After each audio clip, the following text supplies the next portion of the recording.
Hey guys, so if you're not already aware, the Latter-day Saint Book of Abraham is one of the most controversial aspects of our faith. In this episode, we're going to talk about what the is all about and what our options are when it comes to dealing with it.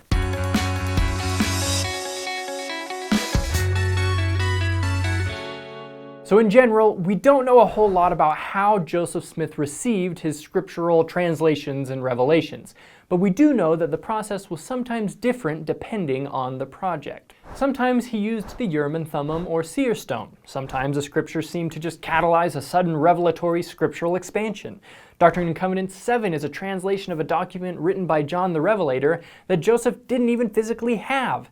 And other times, it's unclear how much came from revelation and how much came from Joseph just hitting the books. You hit those books! Okay? You hit those textbooks! Considering how little we know about the process underlying his revelatory projects, it's not surprising that we really don't know exactly how Joseph produced the Book of Abraham. Now, Joseph did have in his possession ancient Egyptian papyri that he believed contained the writings of Abraham.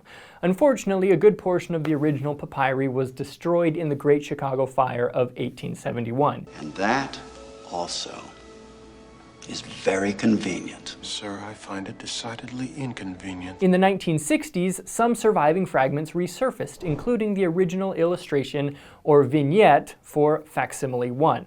But as it turned out, both Latter-day Saint and non-Latter-day Saint Egyptologists agree that the text we have on the surviving papyri does not translate to what we have in the Book of Abraham.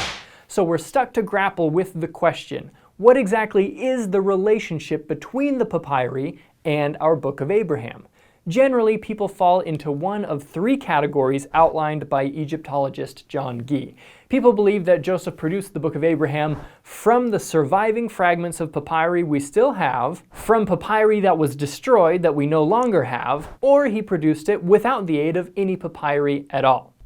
The first theory is heavily advocated for by antagonists of our faith. The text from the surviving fragments does not translate as the Book of Abraham. Instead, they contain pieces of so-called funerary texts, such as the document of breathings made by Isis, also known as the Book of Breathings, belonging to a guy named Hor, and multiple copies of a text known as the Book of the Dead. The Book of the Dead. Are you sure you want to be playing around with this thing? Thus, if you believe that Joseph was attempting to translate the surviving papyri, then you can easily discredit him as a false prophet. But it should be noted that this theory does not match up with the eyewitness evidence we have of the translation. The 19th century eyewitnesses, both Mormon and non-Mormon, favorable and hostile to the church, agree that the Book of Abraham was translated from a long roll of papyrus that was still a long roll in the 1840s and 1850s. The current fragments of the Joseph Smith papyri, however, were all mounted on heavy paper and placed in glass frames in 1837. None of them can be the long roll described in the 1840s and 1850s. So these fragments are specifically not the source of the Book of Abraham, according to the eyewitnesses. The next question is, well, what about Facsimile 1? It's right there on the surviving papyri. Doesn't it make sense then that the text surrounding this illustration should translate to what we have in the Book of Abraham? That makes sense to me. Well, to us that might make sense. In ancient Egyptian scrolls, however, sometimes these illustrations had no clear relationship with their surrounding text. And feel free to pause and read these quotes from people smarter than I am who back that up.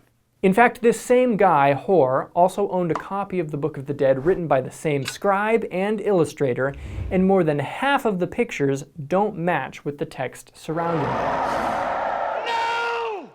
You must not read from the book! On top of that, there are actually no other instances of this scene being adjacent to the Book of Breathings. So while the text may not belong to the Book of Abraham, the text also doesn't seem to belong to Facsimile 1, raising the question, what does Facsimile 1 belong to? I don't belong here. I don't belong anywhere. The second theory is that Joseph got the Book of Abraham from a long roll of papyrus that has since been destroyed. This theory accommodates the eyewitness evidence I quoted earlier, but it also comes with its challenges. For example, if Facsimile 1 was originally attached to this long roll, some scholars disagree on whether the scroll would have been long enough for both the Book of Breathings and the Book of Abraham. But it's also possible that the long roll wasn't Hor's scroll at all, but one of the others that was destroyed. This theory is frustrating both to members and non-members simply because it can't be verified, since we don't have the papyri. The third theory is that the text that was revealed to Joseph had nothing to do with any of the papyri, and it only served as a catalyst that sparked the flow of revelation. There is a precedent for this kind of revelation in some of Joseph's other works, but the challenge is that Joseph definitely believed he had a physical document containing Abrahamic writings. So this theory would assume that Joseph was wrong about that, and that the papyri just set him on a revelatory path. You are free to believe whichever theory you'd like, or none of them at all. What if I choose not to believe it? Now, there are still many other unanswered questions associated with the Book of Abraham. For example, lots of people have questions about Joseph's interpretations of the facsimiles. We're going to dive into that in a separate episode, so if you have questions about the facsimiles, hold on to those. Others also wonder about the historical believability of the Book of Abraham. That also deserves an episode, but until then, I'd refer you to this video from pearlofgreatpricecentral.org.